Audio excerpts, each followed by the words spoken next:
خداوند کے زندہ اور پاک کلام میں سے سیموئیل کی دوسری کتاب، اس کا 3 باب۔ الغرض ساؤل کے گھرانے اور داؤد کے گھرانے میں مدت تک جنگ رہی، اور داؤد روز بروز زوراور ہوتا گیا اور ساؤل کا خاندان کمزور ہوتا گیا۔ اور حبرون میں داؤد کے ہاں بیٹے پیدا ہوئے۔ امنون اس کا پہلوٹا تھا جو یزرعیلی اخینویم کے بطن سے تھا، اور دوسرا کلیات تھا جو کرملی نابال کی بیوی ابیجیل سے ہوا۔ تیسرا ابی سلوم تھا جو جسور کے بادشاہ تلمی کی بیٹی ماکا سے ہوا۔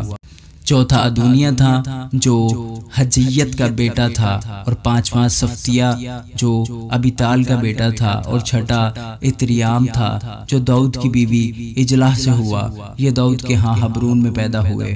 اور جب ساؤل کے گھرانے اور داؤد کے گھرانے میں جنگ ہو رہی تھی تو ابنیر نے ساؤل کے گھرانے میں خوب زور پیدا کر لیا۔ اور ساؤل کی ایک حرم تھی جس کا نام رسفہ تھا، وہ ایاح کی بیٹی تھی۔ سو اشبوست نے ابنیر سے کہا، تو میرے باپ کی حرم کے پاس کیوں گیا؟ ابنیر اشبوست کی ان باتوں سے بہت غصہ ہو کر کہنے لگا، کیا میں یہودا کے کسی کتے کا سر ہوں؟ آج تک میں تیرے باپ ساؤل کے گھرانے اور اس کے بھائیوں اور دوستوں سے مہربانی سے پیش آتا رہا ہوں، اور تجھے داؤد کے حوالے نہیں کیا، تو بھی تو آج اس عورت کے ساتھ مجھ پر عیب لگاتا ہے۔ خدا ابنیر سے ویسا ہی بلکہ اس سے بھی زیادہ کرے، اگر میں داؤد سے وہی سلوک نہ کروں جس کی قسم خداوند نے اس کے ساتھ کھائی تھی۔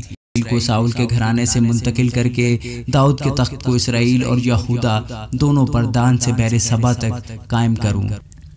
اور وہ ابنیر کو ایک لفظ جواب نہ دے سکا، اس لیے کہ اس سے ڈرتا تھا۔ اور ابنیر نے اپنی طرف سے داؤد کے پاس قاصد روانہ کیے اور کہلا بھیجا کہ ملک کس کا ہے؟ تو میرے ساتھ اپنا عہد باندھ، اور دیکھ میرا ہاتھ تیرے ساتھ ہوگا تاکہ سارے اسرائیل کو تیری طرف مائل کروں۔ اس نے کہا، اچھا، میں تیرے ساتھ عہد باندھوں گا، پر میں تجھ سے ایک بات چاہتا ہوں، اور وہ یہ ہے کہ جب تم مجھ سے ملنے کو آئے تو جب تک ساؤل کی بیٹی میکل کو پہلے اپنے ساتھ نہ لائے تو میرا منہ دیکھنے نہیں پائے گا۔ اور داؤد نے ساؤل کے بیٹے اشبوست کو قاصدوں کی معرفت کہلا بھیجا کہ میری بیوی میکل کو، جس کو میں نے فلسطینیوں کی 100 کھلڑیاں دے کر بیاہا تھا، میرے حوالے کر۔ سو اشبوست نے لوگ بھیج کر اسے اس کے شوہر لیس کے بیٹے فلتیل سے چھین لیا، اور اس کا شوہر اس کے ساتھ چلا اور اس کے پیچھے پیچھے بہرویم تک روتا ہوا چلا آیا۔ تب ابنیر نے اس سے کہا، لوٹ جا۔ سو وہ لوٹ گیا۔ اور ابنیر نے اسرائیلی بزرگوں کے پاس خبر بھیجی کہ گزرے دنوں میں تم یہ چاہتے تھے کہ داؤد تم پر بادشاہ ہو، بس اب ایسا کر لو، کیونکہ خداوند نے داؤد کے حق میں فرمایا ہے کہ میں اپنے بندہ داؤد کی معرفت اپنی قوم اسرائیل کو فلسطینیوں اور ان کے سب دشمنوں کے ہاتھ سے رہائی دوں گا۔ اور ابنیر نے بنی بنمین سے بھی باتیں کی، اور ابنیر چلا کہ جو کچھ اسرائیلیوں اور بنمین کے سارے گھرانے کو اچھا لگا اسے حبرون میں داؤد کو کہہ سنائے۔ سو ابنیر حبرون میں داؤد کے پاس آیا اور 20 آدمی اس کے ساتھ تھے۔ تب داؤد نے ابنیر اور ان لوگوں کی جو اس کے ساتھ تھے ضیافت کی۔ اور ابنیر نے داؤد سے کہا، اب میں اٹھ کر جاؤں گا اور سارے اسرائیل کو اپنے مالک بادشاہ کے پاس اکٹھا کروں گا، تاکہ وہ تجھ سے عہد باندھے اور تو جس پر تیرا جی چاہے سلطنت کرے۔ سو داؤد نے ابنیر کو رخصت کیا اور وہ سلامت چلا گیا۔ داؤد کے لوگ اور یوآب کسی دھاوے سے لوٹ کا بہت سا مال اپنے ساتھ لے کر آئے، لیکن ابنیر حبرون میں داؤد کے پاس نہیں تھا، کیونکہ اس نے اسے رخصت کر دیا تھا، اور وہ سلامت چلا گیا۔ اور جب یوآب اور لشکر کے سب لوگ جو اس کے ساتھ تھے آئے تو انہوں نے یوآب کو بتایا کہ نیر کا بیٹا ابنیر بادشاہ کے پاس آیا تھا، اور اس نے اسے رخصت کر دیا اور وہ سلامت چلا گیا۔ تب یوآب بادشاہ کے پاس آ کر کہنے لگا، یہ تو نے کیا کیا؟ دیکھ، ابنیر تیرے پاس آیا تھا، سو تو نے اسے رخصت کر دیا کہ وہ نکل گیا۔ تو نیر کے بیٹے ابنیر کو جانتا ہے کہ وہ تجھ کو دھوکہ دینے اور تیرے آنے جانے اور تیرے سارے کام کا بھید لینے آیا تھا۔ جب یوآب داؤد کے پاس سے باہر نکلا تو اس نے ابنیر کے پیچھے قاصد بھیجے، اور وہ اس کو سیرا کے کنویں سے لوٹا لے آئے، پر یہ داؤد کو معلوم نہیں تھا۔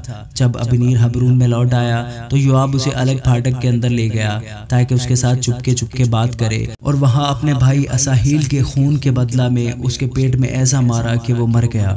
بعد میں جب داؤد نے یہ سنا تو کہا کہ میں اور میری سلطنت دونوں ہمیشہ تک خداوند کے آگے نیر کے بیٹے ابنیر کے خون کی طرف سے بے گناہ ہیں۔ وہ یوآب اور اس کے باپ کے گھرانے کے سر لگے، اور یوآب کے گھرانے میں کوئی نہ کوئی ایسا ہوتا رہے جسے جریان ہو یا وہ کوڑی ہو یا بیساکھی پر چلے یا تلوار سے مرے یا ٹکڑے ٹکڑے ہو کر محتاج ہو۔ سو یوآب اور اس کے بھائی ابیشے نے ابنیر کو مار دیا، اس لیے کہ اس نے جبعون میں اس کے بھائی اساہیل کو لڑائی میں قتل کیا تھا۔ اور داؤد نے یوآب سے اور ان سب لوگوں سے جو اس کے ساتھ تھے کہا کہ اپنے کپڑے پھاڑو اور ٹاٹ پہنو اور ابنیر کے آگے ماتم کرو۔ اور داؤد بادشاہ آپ جنازہ کے پیچھے پیچھے چلا اور انہوں نے ابنیر کو حبرون میں دفن کیا، اور بادشاہ ابنیر کی قبر پر چلا چلا کر رویا اور سب لوگ بھی روئے۔ اور بادشاہ نے ابنیر پر یہ مرثیہ کہا، کیا ابنیر کو ایسا ہی مرنا تھا جیسے احمق مرتا ہے؟